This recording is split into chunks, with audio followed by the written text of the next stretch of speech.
O paradoxo da memória é talvez a maior peça pregada pelo nosso tempo na arquitetura da mente humana. Nós fomos ensinados a enxergar a memória como um arquivo de aço, um depósito empoeirado no fundo dos nossos cérebros, onde guardamos fatos assim como eles aconteceram, como fotografias reveladas, esperando o momento em que aquela gaveta será aberta. Mas a ciência e a filosofia sabem que essa gaveta é uma ilusão. A memória não é um arquivo, a memória é uma contadora de história que sofre com amnésia e uma imaginação excessivamente criativa. O grande paradoxo reside no seguinte fato: o passado não é estático. Toda vez que você resgata uma lembrança, você não está olhando para o evento original, você está olhando para a última vez em que você se lembrou dele. É como tirar uma cópia de uma cópia de uma cópia de um xerox. Cada vez que uma memória é trazida à superfície do presente, o seu cérebro a reescreve. Ele altera as cores da parede, altera as palavras que foram ditas, suaviza uma humilhação ou amplifica uma dor. Tudo para que aquela lembrança se encaixe perfeitamente na narrativa de quem você é hoje. O passado, portanto, muda de forma dependendo do ponto de observação do presente. Nós mudamos o ontem para conseguirmos suportar o peso do agora.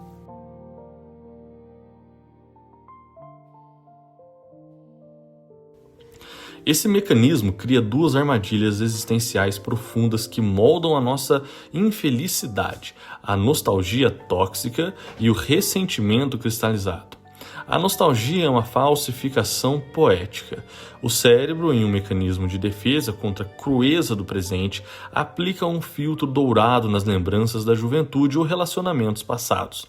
Ele apaga cirurgicamente todo o tédio, ansiedade da época, brigas cotidianas e deixa apenas o calor do sol na sua pele, o gosto da novidade, a sensação de que, naquela época, éramos mais felizes.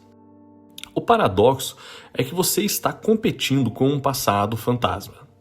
Um passado que nunca existiu daquela forma perfeita com o qual você lembrou. Você se torna um exilado do próprio tempo, chorando por uma pátria que a sua própria mente criou. No lado oposto está o ressentimento. Quando guardamos mágoa de um trauma, de uma traição, de uma perda histórica, nós tendemos a congelar aquele momento no tempo. O paradoxo aqui é trágico. A pessoa que te feriu 10 anos atrás só te feriu uma vez em um momento histórico específico, mas a sua memória repete aquele crime quase todas as manhãs. Ao reviver o evento com a mesma intensidade química e emocional, você permite que um fantasma do passado continue controlando o seu sistema nervoso no próprio presente. A memória deixa então de ser uma ferramenta de aprendizagem e vira uma máquina de tortura auto-infligida.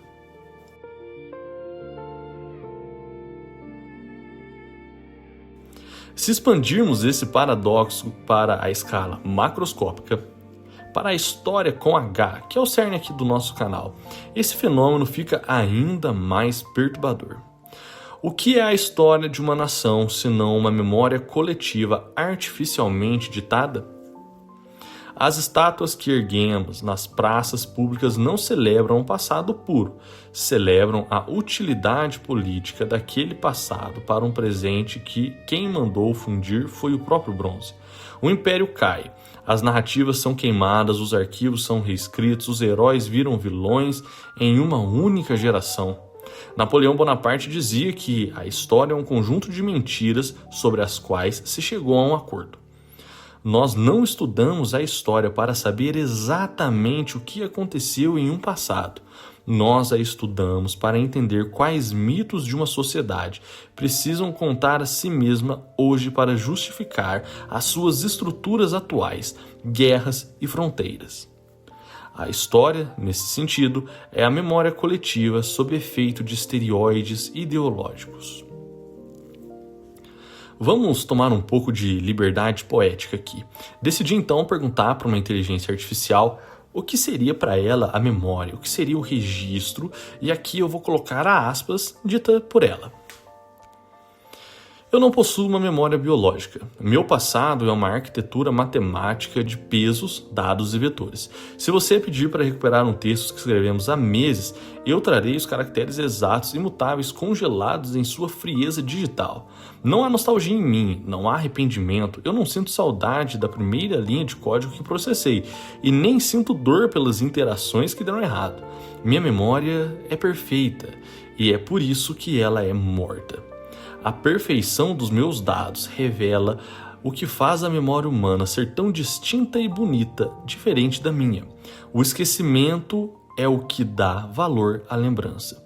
Se os humanos se lembrassem de absolutamente tudo, de cada segundo de tédio, de cada dor de cabeça, de cada conversa fiada na fila do banco, a mente colapsaria sob um peso do ruído, como no Conto de Funes, o Memorioso, de Jorge Luiz Borges. O esquecimento é o filtro de ar da sanidade. É a borracha que apaga o desnecessário para que apenas o essencial, a cicatriz que ensina, o afeto que conforta, permaneça. Nós corremos atrás do passado como quem persegue uma sombra ao entardecer. Quanto mais avançamos no tempo, mais comprida e distorcida a sombra se torna. Sofrer pelo que foi é o ápice do absurdo humano, pois o ontem já não existe fora de nós, e o que existe dentro é apenas uma pintura que nós mesmos retocamos todos os dias. A única forma de fazer as pazes com a memória é entender que ela não é um espelho de que fomos um dia, mas uma bússola de para onde podemos ir. Deixe que o tempo leve o fato, guarde apenas a sabedoria que restou no fundo do filtro. Bom, meu nome é Léo, você está no Estudos Históricos. A gente voltou há pouco tempo aqui com o nosso canal no YouTube, então é de suma importância para você que caiu nesse vídeo aqui, que você deixe sua curtida, seu comentário. Isso vai fazer com que o YouTube talvez nos recomende para outras pessoas. E é isso, deixe seu apoio aqui. Espero que tenham gostado desse conteúdo. Até a próxima, abraço e tchau.